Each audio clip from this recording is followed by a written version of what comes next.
Dito kami nagluluto para makatipid kasi mahal ngayon ang LPG. So basta mag-missionary ka talaga, kailangan mo ng magsakripisyo, magtipid. So, ayan, naluto ko na itong isa. Ito ay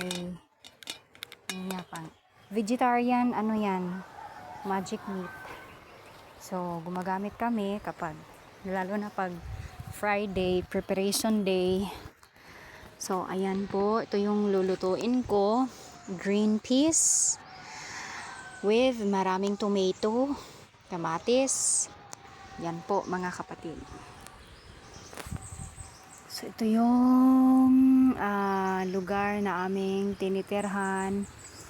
Alam nyo mga kapatid, isang kasinungalingan po yung mga sinasabi nila, mga kapatiran natin sa loob ng ilusyon na ano daw kami, kaya kami nagmi-missionary kasi napakalaki daw binibigay, may tulong galing sa Amerika na pinapadala sa amin. And that is false po mga kapatid, kasi ilang years din po akong nagmissionary na wala talagang suporta. Walang nagbibigay, self-supporting po ako, sacrifice po yung sa tulong ng Panginoon po. Ilang years po yan mga kapatid, and napakaraming pagkakataon, may mga panahon talaga, maraming beses na napupunta ako sa isang lugar mga kapatid na wala talaga akong pera, na pamasahe lang talaga, and through faith lang po yung yung ginagamit ko, yung puhunan ko mga kapatid. At ang Panginoon talaga ay nagpo-provide siya. And then minsan nga naka-experience ako mga kapatid na sumasakay ng wing van para maka-free ako.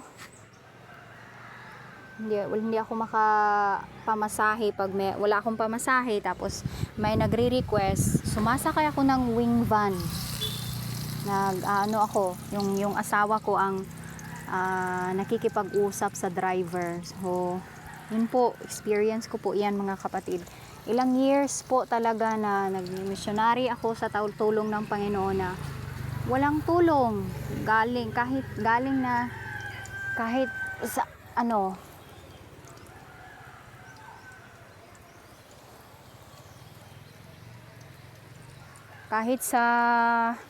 galing sa kapatiran, wala po talaga. Pero dumating din yung panahon na meron na ding tumutulong, may ginagamit na mga kapatiran na tumutulong. Yun po. So, sakripisyo lang po talaga.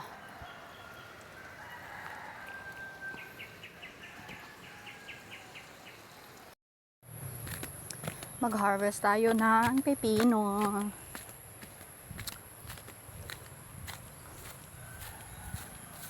Kuha uno na po na ako. Yan po ang inaano namin. Nilalagay sa puno. Dito sa tumuy, anak pare. Mga puano. Malipay sila maning ulan.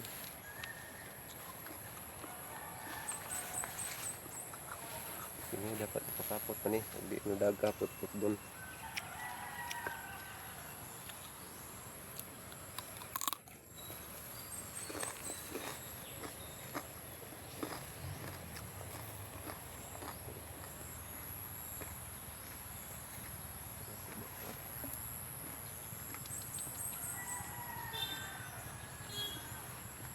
Ulang mo ni.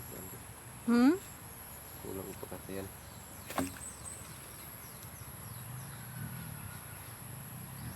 Dagko na jud oh.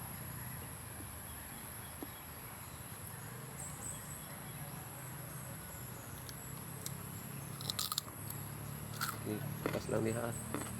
Dito ta gunad pa anak kangare. The aphids. Ang bunga kasi hindi masyadong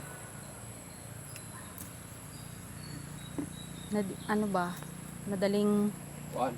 mag-dry yung lupa. Ang lupa kasi pagka ano siya, pagka sand, ano ba, kaya mainit, umiinit siya pag lakas yung sikat ng araw, umiinit yung lupa, kaya kailangan diligan twice a day. Pero ano pa rin, bihira pa rin sila naghihingalo. Pero dito okay na siya. Kulang ang kuan diri. Ayan. Ini ang ko.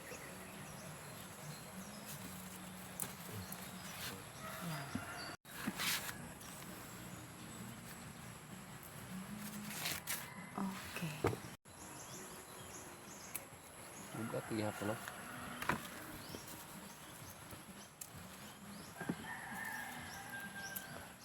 Tangtang nalagyan na muna. Yan na. Higil ko to.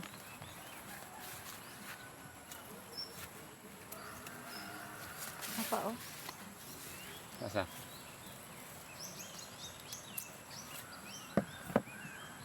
Apa? Kano? Kuha na ano mo? Wala ni kay. Umak dako na ni. Dito. Ito. Kuha na mo? Kuan ni gamay-gamay. Sige. So.